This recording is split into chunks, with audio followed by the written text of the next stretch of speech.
Hey, welcome everybody to Spirituality Adventures. We're glad you're tuning into this episode. We are a viewer and listener supported podcast, so we really appreciate you listening, watching on YouTube. We really encourage you to subscribe to whatever platform you're using. If you're on YouTube, hit that subscribe button, or if you're on Apple or however you listen to a podcast, be sure and subscribe. We greatly appreciate it. Also, make comments if you like it and share it if you like it. We really need people to make comments and share the episodes that you like. And then also, if you're not already a supporter, we really would encourage you to go to spiritualityadventures.com and you can pick a tier, and we have bonus content for every type of giver. This is a nonprofit, so they're tax-deductible donations, but we do provide bonus content for those who are supporters. So be a part of the team, help support Spirituality Adventures, and we're so glad you're tuning into this episode. Welcome, everybody, to Spirituality Adventures. Thanks for tuning in to Spirituality Adventures, and thanks for tuning in to this episode in particular. I've got Dr. Shaleen Kendrick, who is a recent graduate of Northwind, do you call it seminary? Yeah, Northwind and Kairos, it's a joint. Northwind Kairos Seminary. She did her doctoral work with Tom Ord, as well as who else were your academic advisors for your doctoral work? For specifically, I did the Oxford style. So when it comes to open and relational theology, Tom is the expert there. So I got to study alongside him, which is amazing. But on my defense committee, I got to have Dr. Ilia Delio read. Ooh. And yeah, I mean, she's badass. It's funny, I'm even talking about her because she was just on Jonathan and Tori's Substack. Yeah. And my friend Jill, she's like, Dr. Delio is brilliant. I mean, she is truly one of the most brilliant minds alive today. If you are not familiar with her work, please look it up. And Can you help me get her on my podcast? I don't know that I have that kind of clout with her.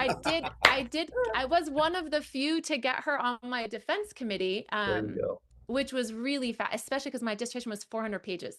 So the fact that she was willing to spend her time and truly engage the work, and she asked some really hard-hitting questions that made the work better. But I needed her because she is one of the few, she does neuropharmacology before she was a theologian. And so she's one of the few who fuses evolutionary science and specifically neuroscience with theology in a way that it's the core of my work. So it was very important to have her as part of that defense committee. Very cool. Very cool. Yeah. Well, I'll reach out to her. I can usually get people on my podcast. So anyway. You can. You're super famous and very likable. Yeah, no, not really. But anyway. So, so Shaleen, I think I met you the first time 2 years ago at WortCon, maybe. Yes. Were you there 2 years ago? Mm-hmm. Okay. And then this past time, got to connect a little bit more. And you did a talk at WortCon, which this is Open Relational Conference that Tom Ord has put on now for several years. Mm-hmm. It's in Grand Targhee Resort in Wyoming, outside of Jackson, Wyoming. And right at the top of Grand Targhee Resort is Fred's Mountain. Yes. So, I felt right at home the first time I went there because I climbed up the mountain, not realizing it was Fred's Mountain, and then found out I got to the top of my own mountain. And I was like, holy crap. That's This is amazing. Cool. Anyway, but yeah, and you did a talk there that I want us to visit and dialogue over. Okay, I would love to. But just for people, I downloaded or I printed off. So you have a dissertation. What's your dissertation called? My dissertation is called Neuro-Relational Spirituality, and it specifically talks about salvation as wholeness making, as opposed to escaping Earth. But what it more specifically, or escaping hell, even. Yeah, or escaping hell. Yeah, you're right. Yeah, I'm kind of over the Dante's Inferno doctrine of hell. Although sometimes I miss it because when I get really pissed at people, I really do miss sending them to hell in my mind. You wish they were in that seventh level of, yeah. I know, seventh level, that's true. So it explores, to me, what was most important is that our human experience and our theological inquiry, the way we think about God, experience the divine, I had a really, if we can talk about this at some point, but we'll keep going with your questions. But my whole world changed when my brain changed. So I was doing neural relational integration without knowing it, and I actually think a lot of us do it without the language, the science, and even without the conscious knowledge that we're doing it. And when my brain structure changed, theologically, friends, you might know that as becoming a new creation. Who knew it happens on neurobiological levels repeatedly, not just one time? And so for me, that was really important to create a cohesive body of work that would allow, or a coherent body of work that would allow people to have their updated neuroscience reconciled with human experience, reconciled with theological ways of thinking about God. And so, because a lot of times those are at odds with each other. And so it was very important to me that they all informed each other and came together in an integrative flow. So that's what the dissertation's about. All right. So this paper is like a very short summary. Mm-hmm. It kind of contains some of the talk you did at the conference I was at just a few weeks ago, and you trademarked this model, neuro-relational integration model. Mm-hmm. Okay. So if you ever see that, that is Dr. Shaleen Kendrick, and Mm-hmm. it's beautiful. So let's first kind of do a little overview of the the model. Like, first of all, I love the fact that you said salvation is wholeness making, and that it's Mm-hmm. a lifelong process, always going on. Mm-hmm. Um, but give us a little bit about the NRI model and how it relates to.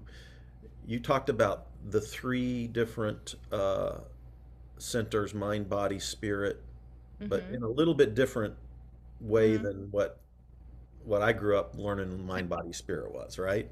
Yes, this is Yeah. true. So one of the things I like about what Jesus does, you might have noticed this, that he'll often say, "You've heard it said, but I say unto you," and it's actually brilliant neuroscience. It's how we actually learn is through memory and then connecting memory to new experiences. So the model, um, essentially, we have three brains or three neural systems. Who knew? We have, because most of us think of the brain, we think of the head brain, right? That's where thinking, analytics, language, all that decision making comes.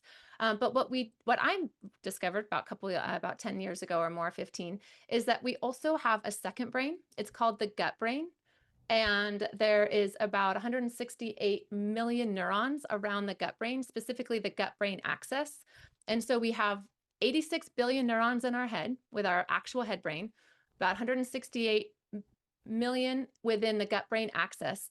And so it functions as its own neural center of intelligence, and it collects information and it informs how we live, but often below the level of consciousness. So think of gut instincts. It's actually much more like a gut brain is your gut instincts, is maybe a quick way to say that. And then, surprise, Heart Math Institute and quite a few other different neuroscience peer-reviewed articles and tons of new research is out that we actually have a heart brain. So the cardiac neural system has about 40 million neurons around it as well. And so we have a head brain, a gut brain, and a heart brain. We have three distinct neural centers that are always informing and shaping each other. They're in a symbiotic relationship with each other, with other humans, and with the environment. So think about it in the way of every time you walk into a room, your head brain is, what do I think about this? We have our gut brain. It uses what's called neuroception. It sends out these signals and it's constantly looking for safety or danger. It doesn't speak good, bad, right, or wrong. It's just going, am I safe or am I in danger? It's your survival instincts. But then it goes through all types of somatic wisdom, which we'll talk about later. And then the heart brain, that's our seat of relational attunement. Our cardiac nervous system is actually also, with every emotion that we have, it can radiate the energy of that emotion up to 15 feet around us, which is fascinating. So all three of these brains are conversating all the time, and they're informing what we think, how we act, how we relate. They are constantly informing everything about us. It's just a lot of times we don't think about it on a conscious level, or we're not participating in it.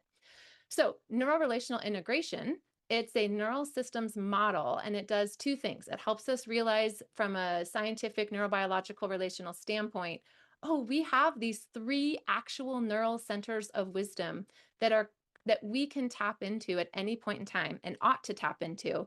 And we can navigate the world with 3 brains rather than just one. And I'm going to talk later about what that means in terms of human evolution. The second thing that the model does is it's a conceptual model. So it works as a Venn diagram, helping people conceptually understand, oh, okay, so I'm thinking this in my head brain, I'm intuiting this from my gut brain, and I'm really feeling or I'm emoting or I'm relating in this way from my heart brain. So I help people understand how to put those together. And that's what we call neuro-relational integration. Get it? Neurobiological relational integration. And so I correlated the mind with the head brain, the body with the gut brain or somatic intelligence, and the heart, because we actually have what we call, you heard of emotional intelligence, right? Mm-hmm. Well, that Sure. comes from the heart brain in that way. And it's actually connected to social emotional because all emotions are social. And now the new neuroscience on spirituality is that spirituality is intrinsic to human neurobiology.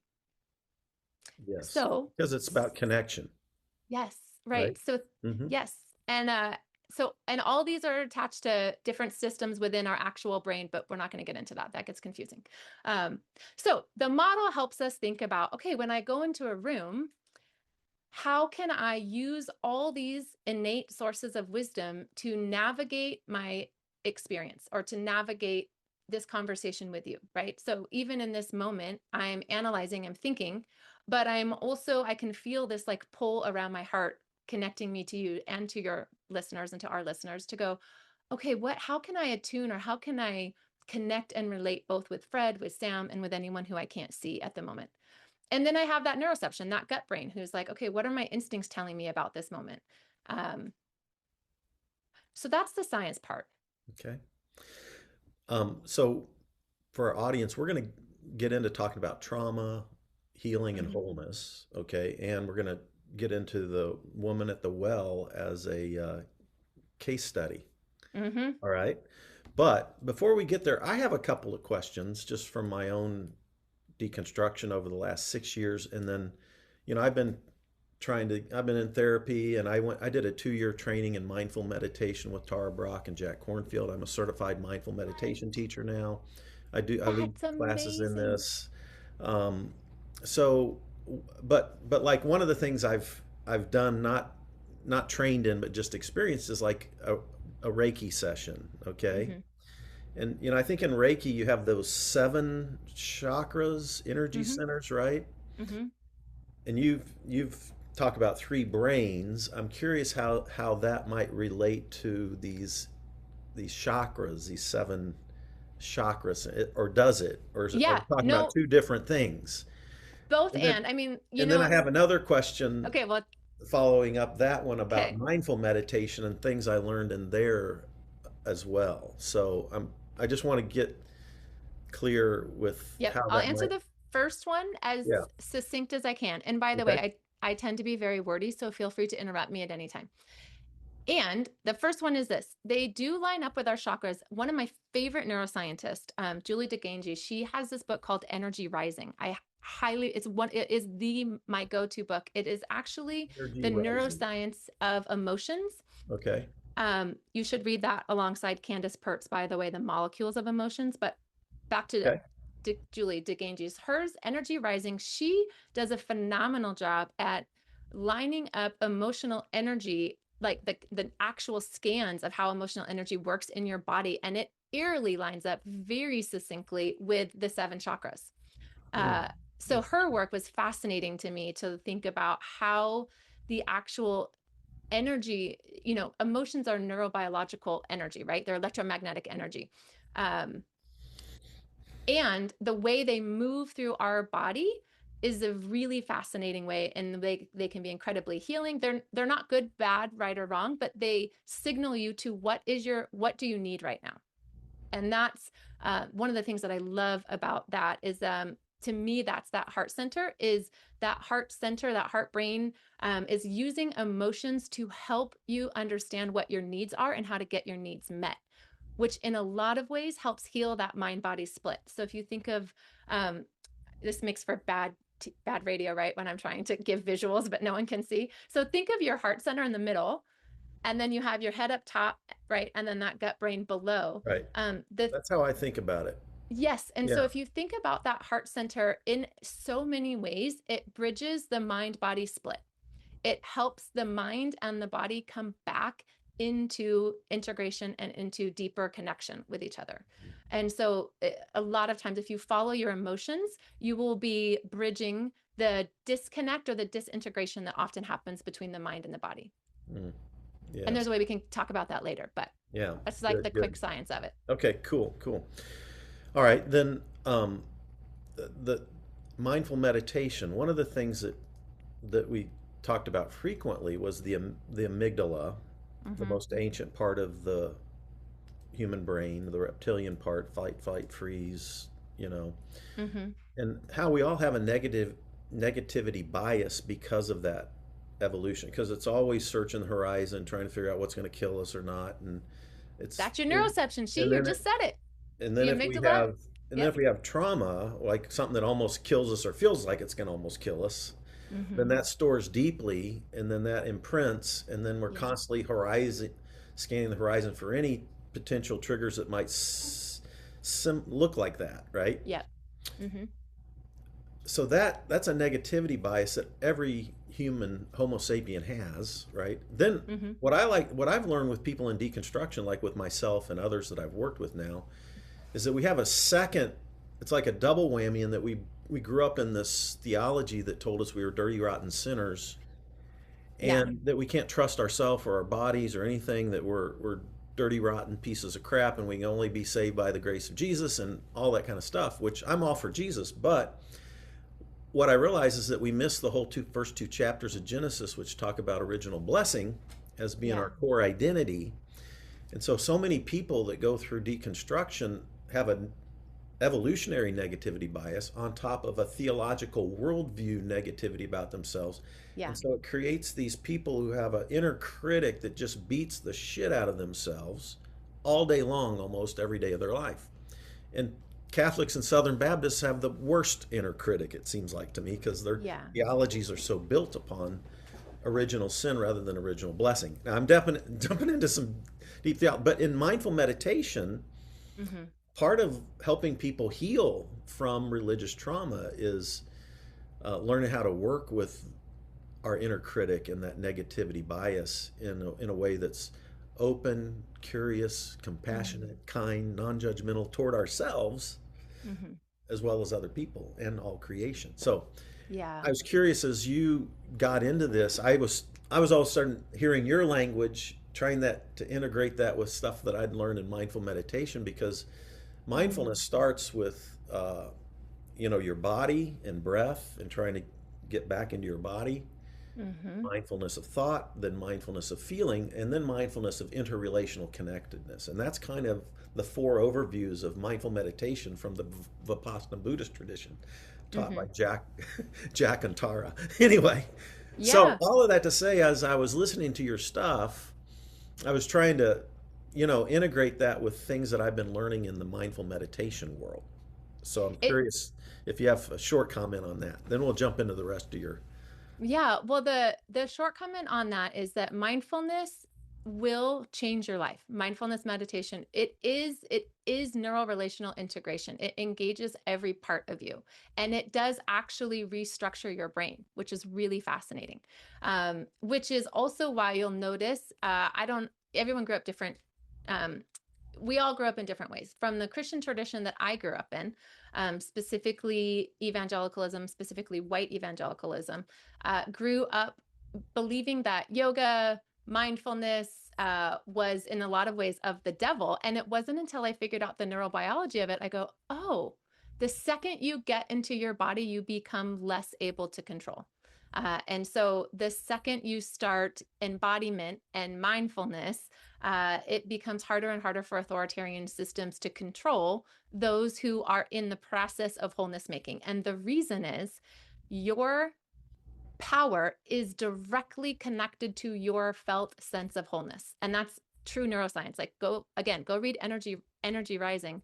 She does a phenomenal job of talking about how your emotional power is directly related to your felt sense of wholeness. Mm. And what's fascinating about that word wholeness, the ancient word that we theologians use is sozo, right? When we talk about the doctrine of salvation, it changed over time. So the word sozo, it means to be and to become made whole. It literally is wholeness making. It's the verb. Yeah. Salvation Over the is course of a lifetime, past, present, future, over the right? course of a Mhm. lifetime, Yeah. right? And so when you start to understand the incredible amount of neurobiological relational both healing, growth, and evolution comes from wholeness making, right? It comes from integrative processes. The outflow of integrative processes is coherent flow, right? That means wholeness making. And so when you have people starting to integrate specifically their neurobiological relational functions, they be and become made whole. And that's that felt sense of wholeness, if only for a moment. And that's the beautiful thing about being dynamic. We're living systems, we're not static. So if you were to be in a state of wholeness, you would be dead. Because to be human is to be in motion and to be dynamic. So you're constantly changing, constantly moving. And that's that beautiful. I think that the historical Jesus was a neuro-relational Jesus. And I think everything that he was doing, we can now explain through modern day neuroscience, which is fascinating, which we'll get to at the Woman at the Well. But wholeness making, it's that experience of at one meant, right? And it didn't get changed into atonement until centuries later, and then it got linked to punishment. But at -one -mint, it means that cosmic sense of wholeness between within yourself, with the divine, with the earth, and with the cosmos, right? And it can happen if only for a second, and then you're back in the integrative process once again. Mm. And it really does actually save you. Who knew? Yeah. So what are we being saved from? And I really want to dig into trauma here. Mm-hmm. How does religious trauma in all of its form fragment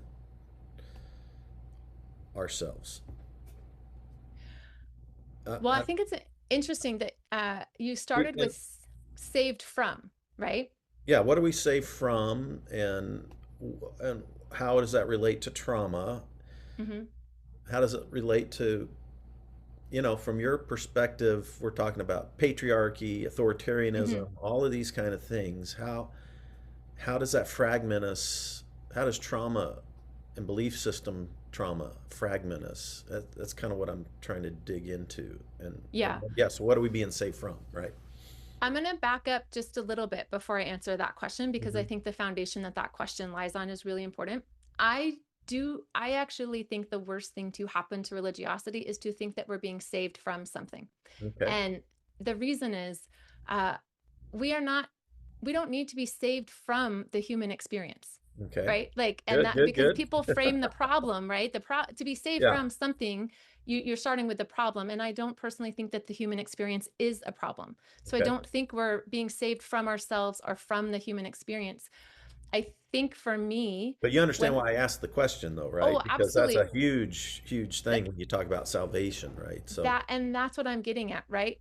Whatever your pre-assumptions are, right? hmm, Whatever you pre-assumed that we were being saved from something. And I right. actually think if you go back to the presupposition, I think we're being saved into something. There we go. And that's a very totally different way of seeing Hmm. salvation. And I do think, to me, when I look through the lens of neuro-relational biology and I look at the historical teachings of Jesus, and many other spiritual teachers, by the way, you notice that the people who are the mystics are never trying to be saved from something. They are much more focused on being saved into unity, being saved into wholeness. Hmm. And so I don't think we're supposed to be saved from the human experience. Okay. I think we're supposed to be made whole in and through the human experience, which gets to your question of trauma, right? Yeah. And I like that. So I like that, by the way. Yeah. Thank you. It's good. well, to me, that is what healing is about, right? When you're Hmm. trying to be saved, when you see yourself as inherently broken, when you buy into Augustine's doctrine of original sin, Hmm. uh, which by the way, was not created until about 300 to 400 years until after Jesus died on the cross. So we'll Yes. get to that later. Original However, blessing. Original blessing. yes, or just original, like, um, original goodness, right? Like, Goodness. Yeah. to be, nothing's all good or all bad in the human experience. And so when you think about trauma, I think I'll just use myself as the example, okay? Because I think stories are maybe a better way to say this. I grew up in authoritarian Christianity. And so it was the Augustinian, you are inherently evil, the flesh is evil, there's nothing good in me but Jesus, yada, yada, yada. That that is an authoritarian, fragmenting religious belief. Because when you can fracture somebody from within themselves, when your body no longer becomes home or safe for the human to be in, so you've now pitted me against myself, within myself, and so now I'm no longer safe within myself, which means I am neurobiologically wired to seek and to experience both connection and safety, right? Those are just basic human functions. And so if you cannot experience connection and safety within, which is what I think Jesus was, that is what salvation is. Like, the religion of Jesus was the religion, Howard Thurman, of the disinherited. He was teaching people who were marginalized how to find safety and interconnection within, because the world they live in was so traumatizing in external places. And that is why the religious leaders murdered him, because he was giving them back their power. He was reintroducing them to themselves, to their inner holy and holy. Your body is the temple. Go inside. You will find the things that you're looking for within and between, right? So it's always intrapersonal and interpersonal. And so Jesus was helping people find wholeness within themselves and between one another in micro communities outside of religious institutions. And that religious trauma happens when they can convince you that you can't find your most basic fundamental human needs within yourself and within meaningful connection with other humans. That is inherently fragmenting. Yes. Right. And by fragmented, and I want to be, integration means when things come together, when distinct parts synergize and synthesize and work together in functional harmony. That's the definition of integration. And disintegration is an innate, natural, beautiful part of being human. It's not to be demonized. The problem is chronic disintegration is when fragmentation occurs. And that's when we start to get serious physical health problems, mental health problems, societal problems. When we become chronically disintegrated or dismembered is how we become fragmented. Yeah. Is that helpful in that way of like, and that, Yeah. did that answer that question on trauma and spiritual trauma and what happens? Yeah, I think um, most people who've grown up in fundamentalism are fractured from their own selves if they've adopted some of the worldviews. Which was me, for the record. Yeah. Like, I and the reason I'm so passionate about this, Fred, is because the incredible amount of cellular and relational harm that happens when our self-identity is shame is astounding. Yeah. Like, now that we have all this incredible amount of research on shame and what it does to our telomeres, like the actual little I don't know how to describe them in this way to make it okay. So your biological age, there's this thing on the end of your cells called telomeres, okay? Yep. And they shorten based on your experiences, right? And so this is why we have specifically marginalized places have significant more health problems in ways because of the way that authoritarianism and systems of dominance act on the body is incredibly damaging. So now that we know that it is incredibly damaging to have a fractured sense of self and to experience shame chronically, we can now, as theologians, we can take that scientific research and we can look at our doctrines like original sin, and we can now say, this doctrine is causing neurobiological relational harm on cellular to relational to societal levels. Yeah. This is not good news. Right. This is not good news at all. In fact, this is really bad news. And And then, so doctrines like that and penal substitution atonement, the idea of Jesus dying on the cross for your sins, because you are separated from God, which we now know the neuroscience that's not possible to ever be separated from the divine since right. it's innate to human neurobiology. But Yep. that aside, when you pair shame, which is the doctrine of original sin, and you marry it to penal substitution atonement, which came up with Anselm like in the 11th century or something. So now you have shame and fear doctrines Hmm. that are chronically fragmenting any and every believer Hmm. because your self-identity is one of shame. Yes. And And that's the inner you're critic I'm talking about, where you just beat the crap out of yes. yourself all day long. You'd never be And that mean to somebody else, but you're that mean to yourself all day long, right? that's not just an inner critic. That is the neurobiology of Yeah. shame. Right. It is damaging. I mean, Yes. I have a strange amount of data and research on the neurobiological relational negative impact of shame. Yeah. And what it does to the body and relationships is horrifying. And Augustine marries that to sexual stuff. So I was taught every Right? sexual thought I ever had was sin. Yeah. Augustine, okay, here's how the And doctrine of original and sin got started. and then let me and then if you put it into the hierarchical system, like if you read Jesus and John Wayne, which I highly recommend everybody do, Great book. basically it was my journey through evangelicalism, which puts a white dude at the top of the hierarchical pyramid. This is God's umbrella of hierarchical protection, and you got to get under that authority, which is always usually a corrupt white dude. You got to get under that authority to have God's blessing. If you step out from under the umbrella, then and it's a theology that fragments you from yourself and damages people, Yes. as you're talking about at a neurological level. It's bad theology through and And through. it's bad news. It's bad news. Unless, of course, you're the corrupt white dude at the top, in Yeah, which then you're case, that dude. Then you're but okay. even for Anyway, them, like, but it's bad. even I was a it's bad for megachurch pastor, everyone. and I was fragmented by it Of myself course. because I Of bought course. into it as a teenager, right? So Same. I also bought into it, and I can't even begin to tell you how much work it takes to rewire those neural pathways. whew, The amount of damage that a shame identity causes is catastrophic. I'm still in process, big time. Hmm. Seriously, myself, and I'm a white Yes. dude. I And It's that crazy, right? so back to So your think point, about all the right? other people, like women and marginalized and all. It's like it's 10 times worse. It's even bad for me. It's bad for everyone. I'm the And white dude. It's bad for me.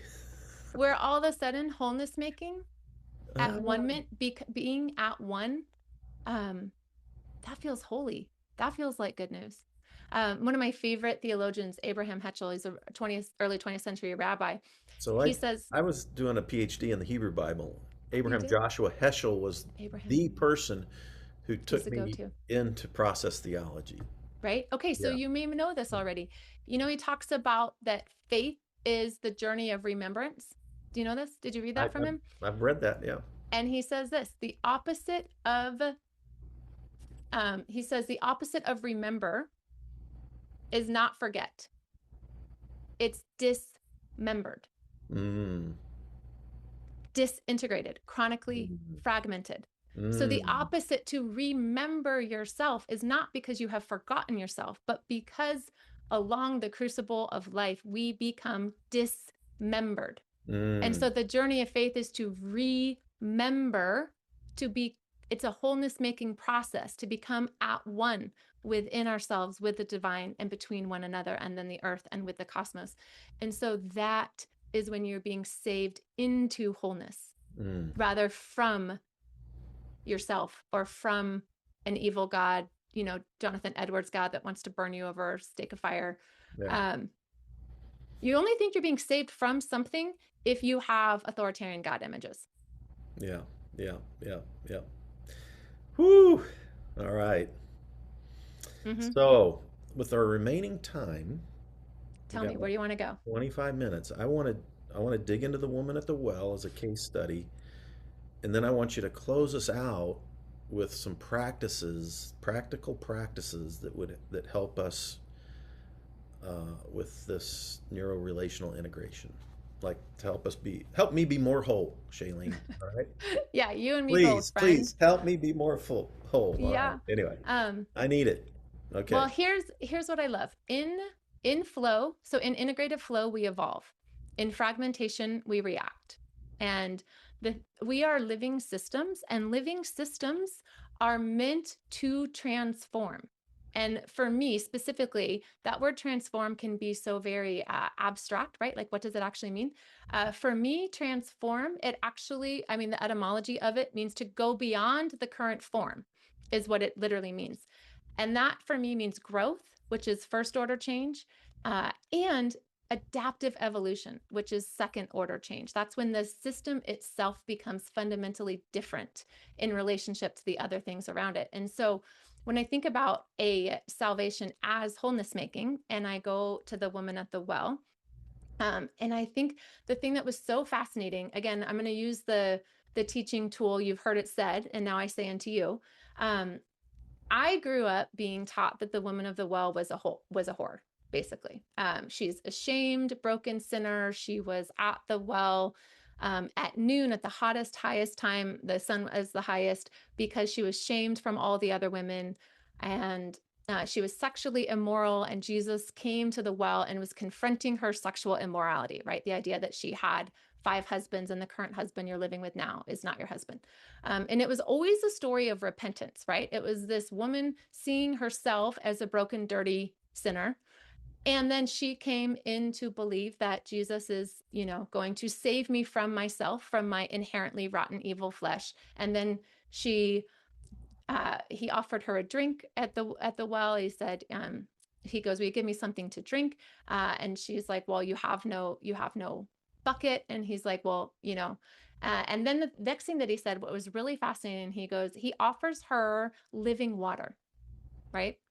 And I'm like quickly summarizing the story for maybe friends and listeners who haven't heard it before. Okay, a couple things. This is a brilliant story. From a literary perspective, I personally think that the book of John, which is the mystical gospel, I'm among the scholars who think it was written by Mary Magdalene, maybe just because I love the idea that there's a feminist gospel in there. Nobody knows who it was written by, for the record. So the disciple whom Jesus loved could be anyone. I'm going to go with Mary Magdalene on this. And brilliantly, here's what she does. This woman at the well is juxtaposed right after the story of Nicodemus. Nicodemus is one of the religious leaders who came to Jesus in the dead of night and was asking Jesus questions. And we often think, I was told that he went away sad. We have no clue how he went away. But we do know that the religious leader wanted to talk to Jesus under the cloak of night. And here's why I suspect that would be. Because he had a lot to lose, right? Yeah. He had a lot to lose as a Probably a religious member of the leader. Sanhedrin, in cahoots with Rome, all kinds That's of things. exactly Yeah. right. And Yeah. so people who have a lot to lose try in a lot of ways go about in sneakiness, right? The idea of under the cover of dark, so I can sneak around. From a literary perspective, the woman at the well being at noon, from a literary standpoint, places her as a child of the light. And I heard that from Dr. Jamie Clark Souls, who's like blew my mind. Mm. And most scholars don't think that this was an actual historical story. They think it was an allegory or a metaphorical story because the conversation is deeply theological. She is one of the most brilliant theologians who's having a very sophisticated theological dialogue with Jesus at that time. And here's what I feel like he offered her. And this is the thing that became so life-changing for me is let's just take it from a mind standpoint, right? Let's take the head brain. So the first thing he does is he talks about when he talks about the 5 husbands that have gone before her, I personally see those as different stories about God that were fragmenting to her. Right now, they're talking about the Samaritan gods, yada, yada. But basically what he's saying is, hey, the gods that you worship now are not bringing you wholeness making. They are not offering you salvation both within and between.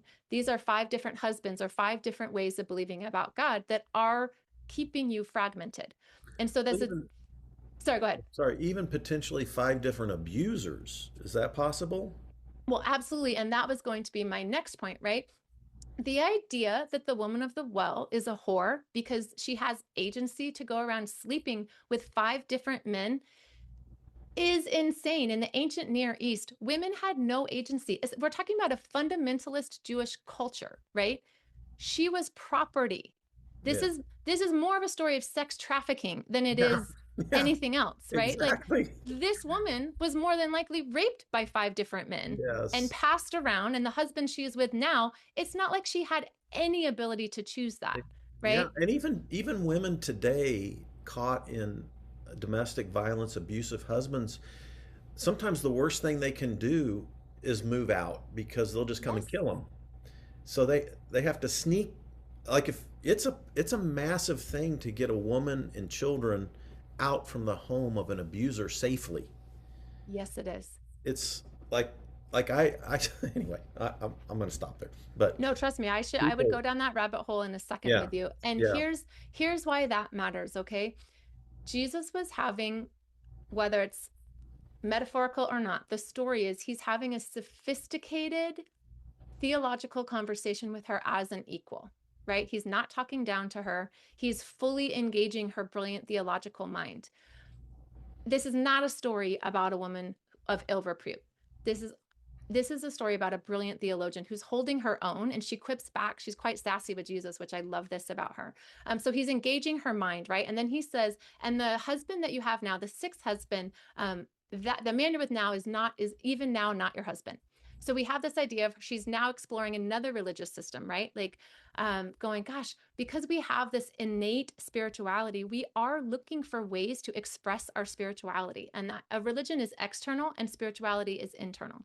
So I see why we want this coherence, right? We want our external expression, our religiosity to match this internal, deeply meaningful spirituality that we have inside.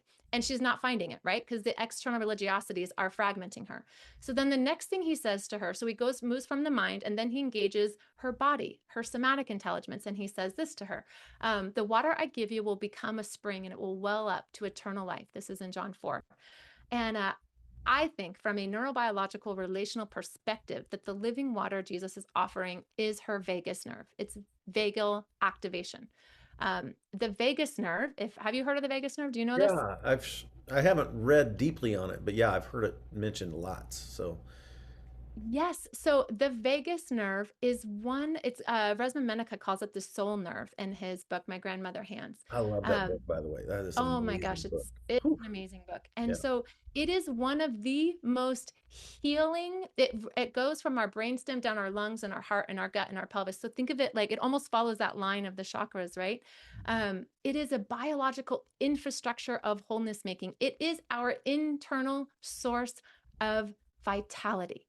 It so Jesus is saying to her, I have this living water that will well up inside of you, that you have within your beautiful body the ability to tap into both healing and vitality via vis-a-vis the soul nerve, right? And that it's bidirectional superhighway. It is the more we can increase our vagal tone, ready, the higher vagal tone that we have an increased mood regulation, increased heart health, increased better digestion, and increased immunity. That sounds like good news, right? I don't know. Surprise. And so I love this idea. And the word eternal life, Zoe Ananias, that word Zoe, it means life-giving energy that generates more life, right? That's why it becomes eternal, because there is this way to connect with this inner source of vitality, this well within us, this vagus nerve that will never run dry, Yeah. right? And that he's giving her Yes. this beautiful way to participate in healing and vitality in and within her own body, right? So he's talking about, hey, you've had these other religious systems that are fragmenting. I can help connect you to living water, which is within yourself, right? Oh, Um, yeah. Oh, this beautiful. sense, yeah, I want that, right? And then Mhm. he says this to her. He says this really, and then she says this, right? Um, she's after this insane beautiful experience with God, she runs and she or with Jesus, depending on how you see him. She runs and she goes and tells her town, and she says, "Come and see a man who told me everything I've ever done." I have been told to interpret that as shame, right? Like, he told me everything I've ever done that is evil, horrific, all the broken things about me, yada, yada, yada. But we know when we think about what actual therapy is, right? Or empathetic listening, which is what Jesus was offering her. He was also co-regulating her in that moment. He's telling her all of the other ways that she has been looking for wholeness making outside of herself, and he did it without shame. There's no shame or condemnation in that sentence. We read it into it because we've been taught to, but it's not actually in the text itself. Yeah. And so now we cue that heart center, right? I think about Jesus sitting at the well.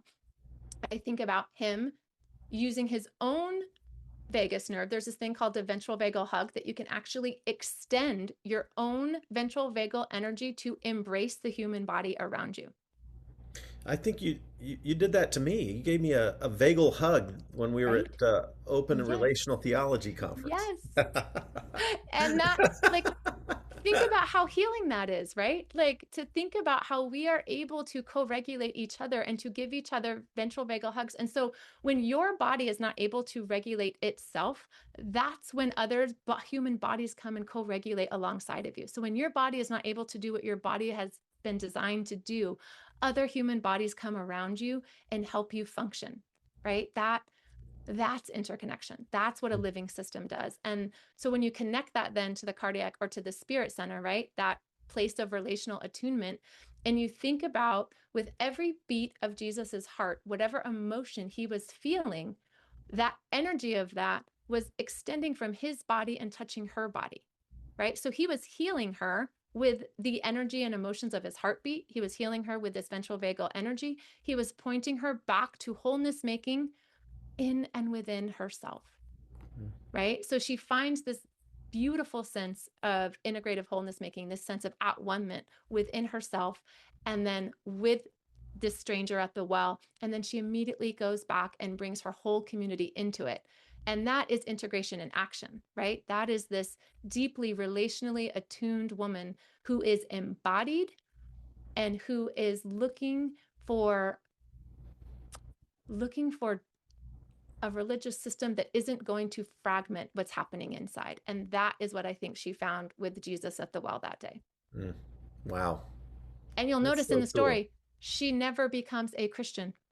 Surprise. Well, none of Jesus' followers ever became a Christian. Jesus isn't a Christian. He's He not. is a Jewish man I know. practicing the religion of Yes. neurobiological relational integration. I Yeah. love Howard Thurman says this. He always says the religion of Jesus. Yeah. Yeah.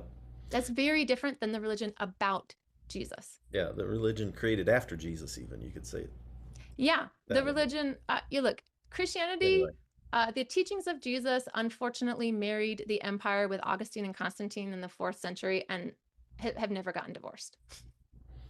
So we Yeah, but have there are trends even that's, before that. Like the suppression of women was an oh, early yes. trend, which I don't think existed with Jesus or even probably with Paul. I don't think the pastoral. Anyway, I'm going to get off No, the I'm point. I'm with you. But anyway, so yeah, I love that. It's so beautiful. Me Man, too. who did you have somebody that because this is the first time I've heard the woman at the well interpreted this way. I love Not it. be a whore. I know I always go, is she a whore or a But wholeness maker? all of it, right? And I was curious. Did you say that there was one or two people that got you thinking that way about her, or I, Yes, I was just Jamie Clark curious. Souls, Okay, brilliant. She's a Johannine scholar, brilliant. She was okay. the first one that helped me really start thinking of the woman of the well as How a do you say child her of the last light. name? Because I'm not familiar with her. Clark Souls, CLARK-SOLES. Okay, I have to check She's her out. she's a brilliant theologian out of Is she Dallas. alive today? Oh yeah, Okay, she's hilarious. She's okay. fantastic. Where does she teach So at? she's in Dallas. I forget what seminary she's at. I'll look it up. I'll send it Okay, to you. cool, cool. But so she was the first one to help me and to help me start thinking of the woman of the well as a child of the light. That was the first Okay, thing.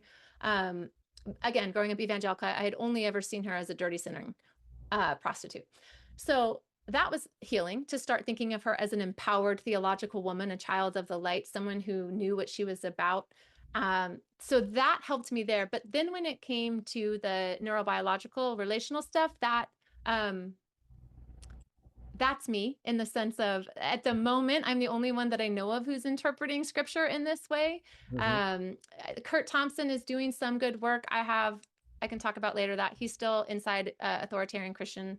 Um, he's using, I think, a lot of neurobiological functions, but then he's using them in service of an authoritarian God image, which is highly problematic. But I'm sure he's a good man, and also causing harm.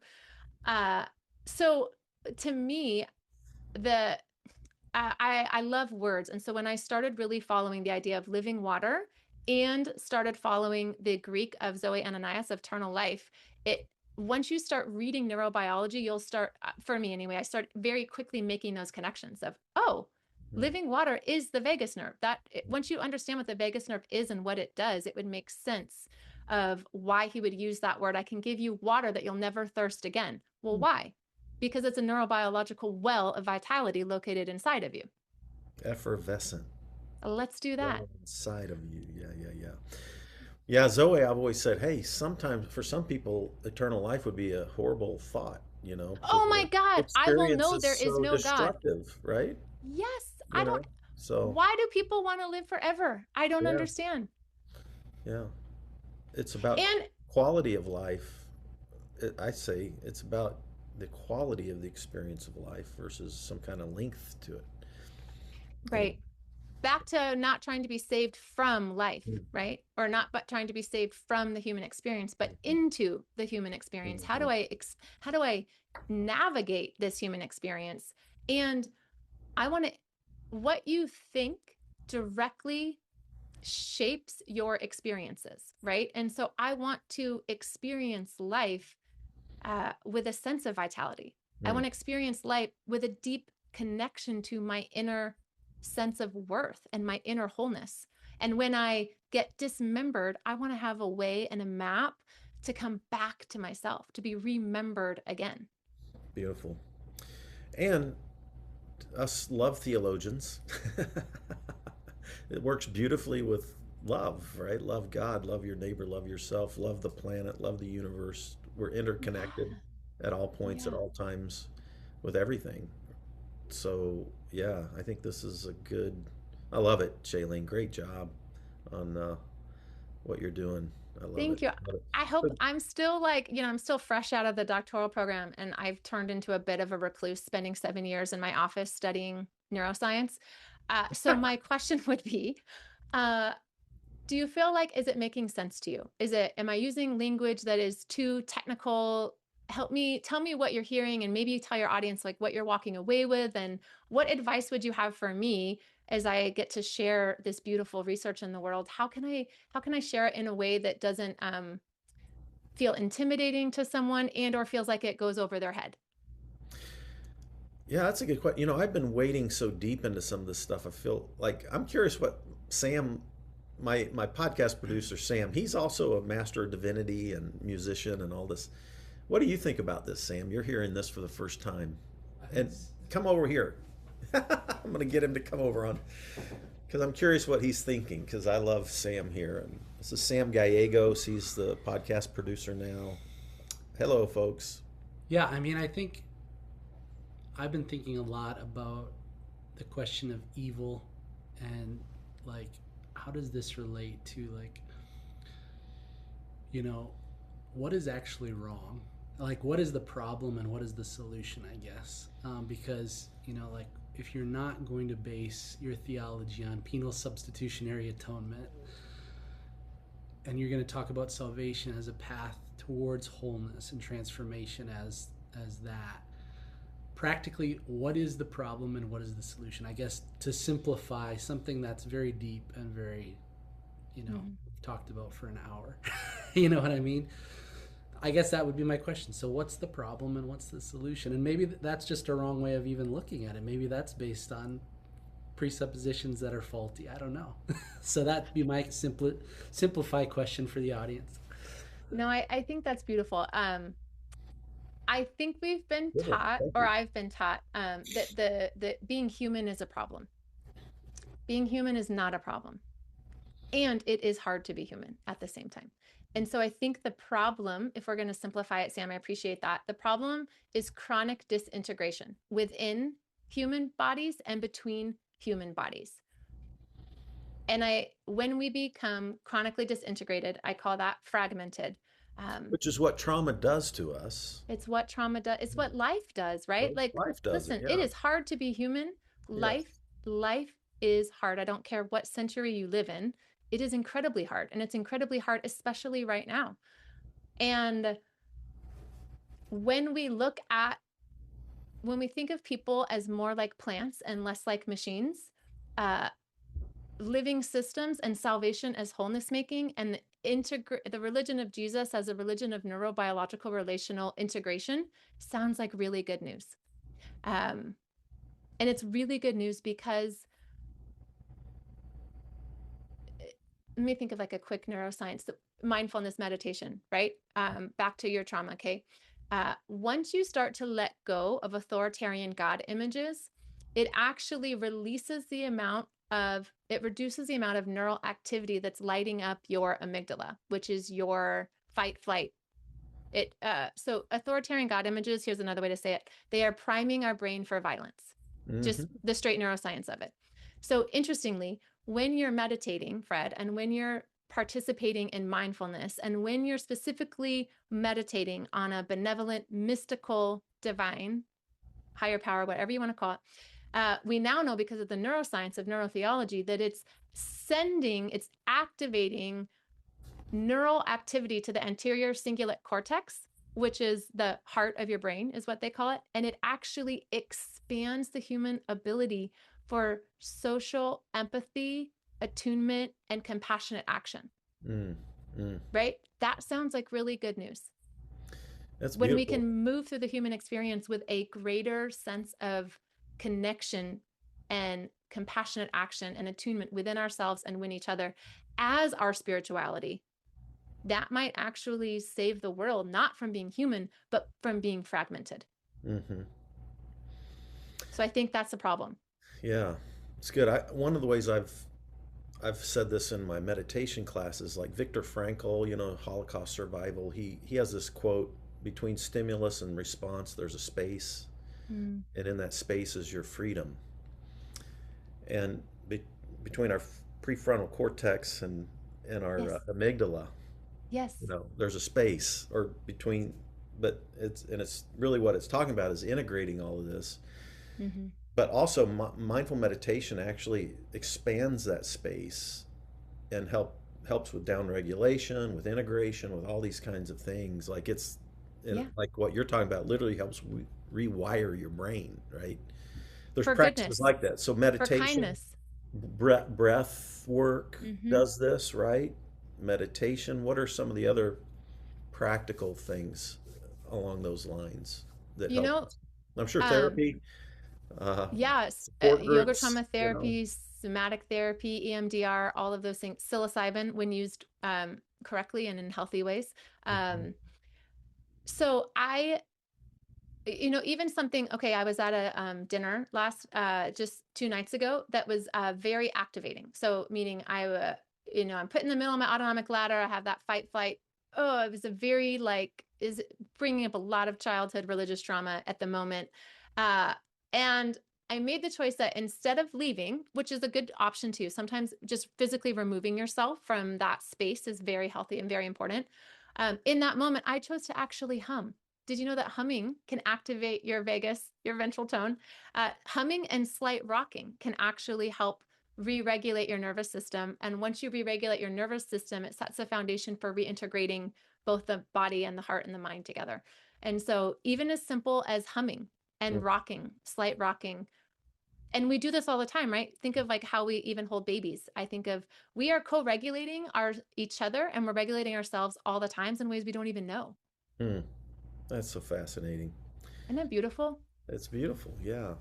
I have had a song that I just found recently. I don't know why. It was by Snow Patrol called "Life on Earth," I'm gonna and have to listen to that. listen to it. It's an interesting song, but it just talks about how hard this life can be, but this is something else. This is something else. This kind of it's calling us to a deeper, more integrated experience, and it shouldn't be Hmm. so effing hard, you know. So anyway, Yeah.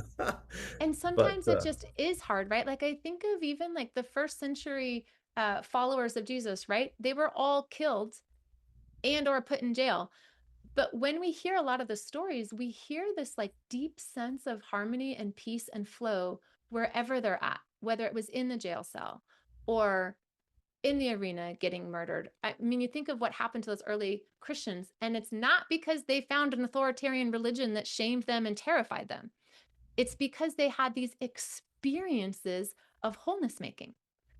And we now know that experience is biology. Their neural networks their neural pathways were rewired while living and walking and being with this man named Jesus mm, in ways that created wholeness everywhere they went. That's why people were so drawn to them, mm. I think, Um, anyway. yeah. Well, I even think of I was just in Memphis, Tennessee for our General Assembly for the Disciples of Christ, and Bernice King opened up the whole thing. The youngest daughter, Martin Luther King, speaking 2 blocks away from where her dad was assassinated, Mm. and the hard work of the civil rights movement. How did these people center themselves on nonviolent love while they were getting the crap beat out of themselves and put in prison and lynched and all? John Lewis was, I found out, put in jail 45 times, beaten, put in jail, and he just kept being nonviolent love all the way through. It's just unbelievable. Mhm. Oh my God. And the religion of Ah, Jesus doesn't happen in just Christianity. You can be Muslim and be practicing the religion of integration, right? Religion, I love Ilia Delio. She says this: religion is not what you believe, it's who you are and what you do on a daily basis, ooh, ooh, right? yeah. I mean, if that definition of religion doesn't change your life right now, I don't know what will. And I I personally think that what Jesus was doing was neurobiological relational integration as who he was and what he did on a daily basis. And that can never be caught or trapped inside any religious system. He practiced that as a Jewish man. He was not Christian. I don't think he ever meant to start a whole world religion with his name on it. I I, think he meant to help catalyze a movement of people who were doing neuro-relational integration as who they are and what they did, the way with whatever love. their context and religion was. Yeah, yeah. I agree. I Because like that would actually be good news for all humankind. it. It would be good. Yeah. Imagine that. Imagine that. Good Imagine good news news for for all humans. everybody, even all creation. Wow. What an What idea. an amazing thing. Let's call it the way or something. No, anyway, so Yeah, I have an idea. And even that, right? uh, You think of the way of Jesus, yeah, the way of Jesus is what I meant. Not right? there's another way that anyway. No, I do know that way too. Yeah, yeah. Well, hey, thanks so much for being on Spirituality Adventures. This was delightful. And I love what you're doing. I still want to read your dissertation, which I haven't gotten yet, Oh, right? I'll send it to you. Yes. Yeah, I would love And that. a quick promo. I am trying to convince you right now, and I'm going to try to convince all of your listeners, come with me to beer camp. St. Paul, Minnesota, October 16th. The there's a whole team of us. We started a company, Neuro-Relational Integration, and we get to do an entire dynamic workshop from 10 to 4 in Minneapolis. It's like less than $100. Come and be a part of it. We will dive into all of this. We'll dive into the theology of it. This is for if you're done with religion, but you're not done with the sacred, for the nuns, for the progressives. Come and practice neuro-relational spirituality with us. Come practice integration with us. We'll give you practical tools, really simple ways to practice this in your daily life as who you are and what you do, and how to work it into your profession, whether you're a teacher or a minister or a real estate agent or a bartender. Okay. Well, I'm planning on being there. So, Yes, yeah, I mean, I'm I was going to planning give on you a being at code. Theology Beer Camp, but I didn't, Come. I'm just now learning today about the 1 day advanced deal. So, yeah, I'll I can give you a discount code. They gave me one. please Text Okay, it I'm going to me. send it to you. And All you right. can send it to any of your listeners who want to come.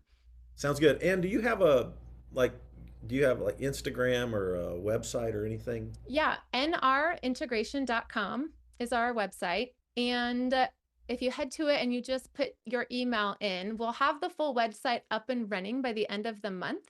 And we're in the middle of building that website out right now. But at the moment, you can just put your email on there and I will start I'm starting a Substack actually next week.